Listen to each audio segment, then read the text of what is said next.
Bueno, y en la línea telefónica y en la línea de la televisión tengo a Rosa María Farrés González, que es licenciada en Educación Especial, diplomada en Dinámica Familiar y sobre todo una gran conocedora de la enfermedad de Alzheimer. Hola Rosy, ¿cómo estás? Pero ahora Hola, ¿qué tal, Pati? muchas ¿Qué tal? gracias. Buenas tardes, buenos No, días. no te vamos a entrevistar sobre la enfermedad de Alzheimer, pero sí sobre la importancia, Rosa, de el buen y correcto diagnóstico, si es posible, a tiempo, de una demencia que aparezca en nuestra familia. Cuéntame, por favor, cuál es la importancia y qué debemos hacer para pedir ayuda en el momento más adecuado. Bueno, pues antes que nada, muchas gracias por la invitación. Ujú. Otra vez, muchas gracias por el espacio que le das a las demencias. Necesitamos, pues hablar mucho de ellas, ¿no? Sí, El tema con el diagnóstico en las demencias es que desafortunadamente en México se hace muy, se hace muy tarde. O sí, sea, yo creo que es un diagnóstico al que se le tiene mucho miedo. sí.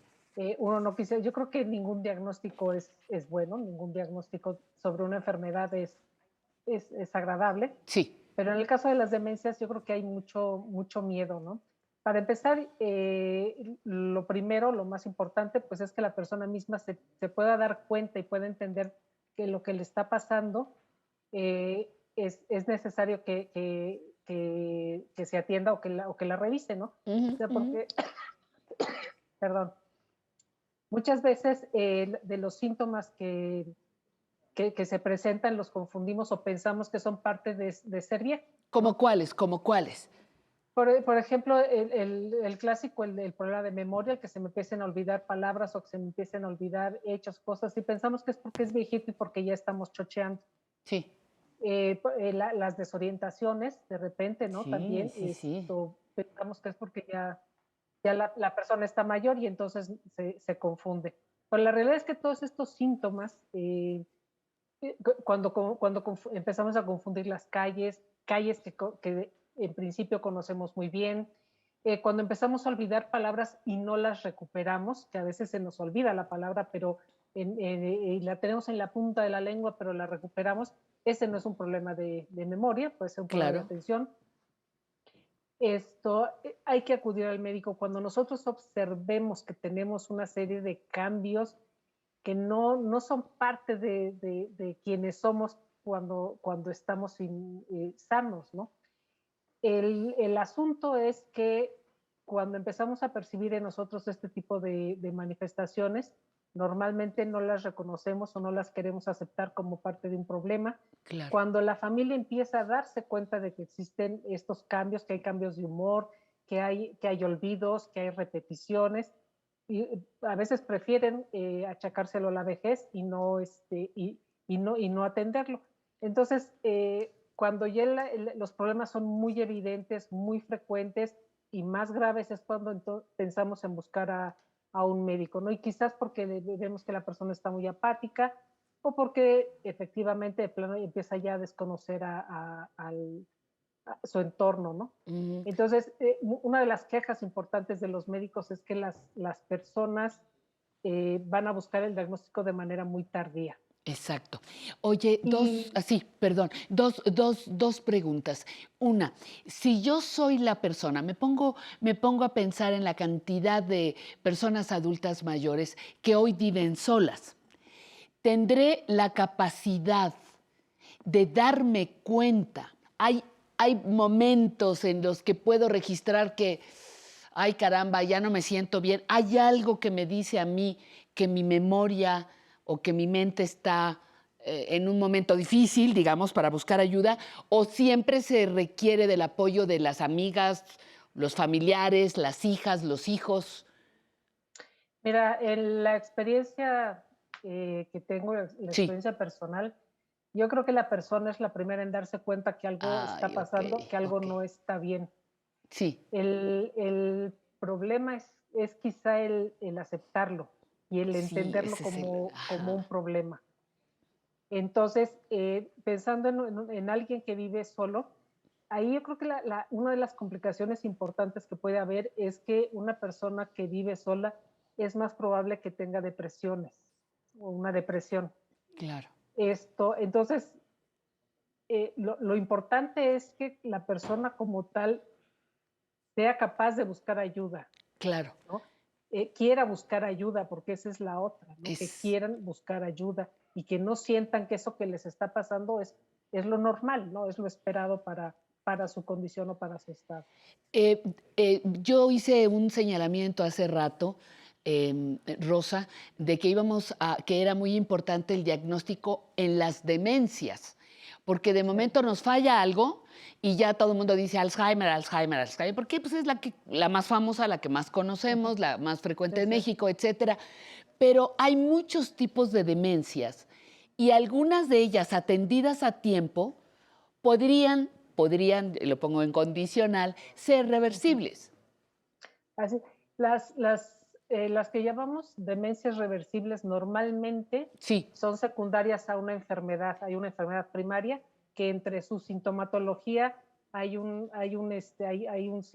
no sé si llamarlo así, un síndrome demencial o hay ciertas conductas parecidas a la demencia, por que en cuanto ejemplo, la persona se recupera de esta enfermedad primaria, recupera sus funciones cognitivas, ¿recuerdas, ¿no? podrías citar alguna enfermedad? Diabetes, por ejemplo, ¿no? O alguna otra que tú tengas ahí No, a la mira, mano. yo de las que me acuerdo, a veces tienen que ver con, por ejemplo, me acuerdo una persona conocida que tuvo un problema de obstrucción en el intestino y bueno, o sea, con una serie de complicaciones. El caso es que hay un momento en que el hígado empieza a producir mucho, me parece que era amoníaco, Sí, ajá, una ajá, ajá, sustancia una así, ¿no? sustancia, sí, sí. Sí, y cuando hay un exceso de este elemento, empieza a tener conductas demenciales. Ok, Empieza a estar muy confundido, empieza a repetir, ¿no? Y resulta que en cuanto se corrige el tema del hígado, se pasa estos síntomas demenciales. Uno que entiendo, relativamente frecuente es el problema del sodio en las personas mayores, sí, que cuando también. se sube mucho el sodio tienen este tipo de conductas y en cuanto se estabiliza el tema del sodio, se pasan estas conductas tipo demencia, ¿no? Oye, Rosa, ¿cómo se recibe?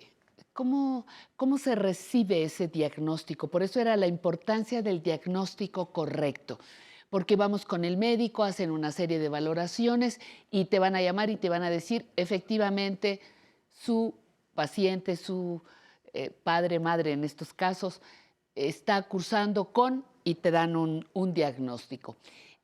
Mira, yo creo que Ajá, el recibir un diagnóstico así aquí en México, la verdad es que es todavía muy fuerte, es muy doloroso, es muy duro, primero por el estigma que hay alrededor de la enfermedad. sí, O sea, tristemente y desafortunadamente todavía la palabra demencia está muy asociada a locura, ¿no? sí, Hay mucho miedo, entonces, y bueno, hace poco, por ejemplo, con lo que sucedió en el estadio del Querétaro, ¿no? sí, Hay quien dice que son conductas demenciales, que hay una demencia social, o sea, cuando tú usas ese concepto de demencia para definir o para describir una situación de violencia y de agresión de ese tamaño, obviamente no quieres un diagnóstico así, o sea, no quieres que claro, te claro. diagnostiquen con una demencia, porque aparentemente vas a tener este tipo de comportamientos, ¿no? Y no es Entonces así, no yo creo que necesariamente es así.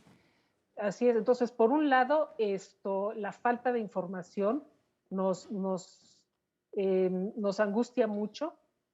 Por otro lado, es qué alternativas hay.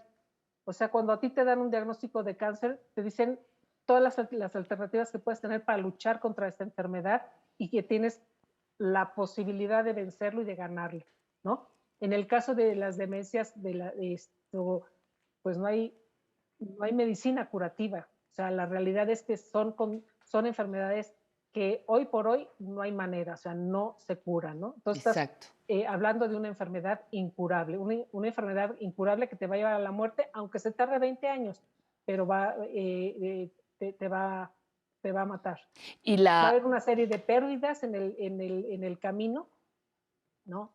Y esto, y no hay alternativas de cuidados y de atención, hay muy poquitos en México.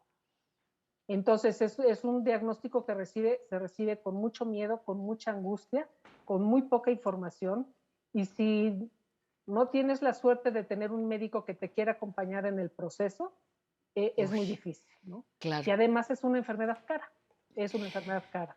Y además, cara, y para no hablar del dolor de quienes acompañan amorosa y afectivamente a estas personas. Rosa, hay siempre muchas cosas que platicar contigo, pero ya me tengo que ir.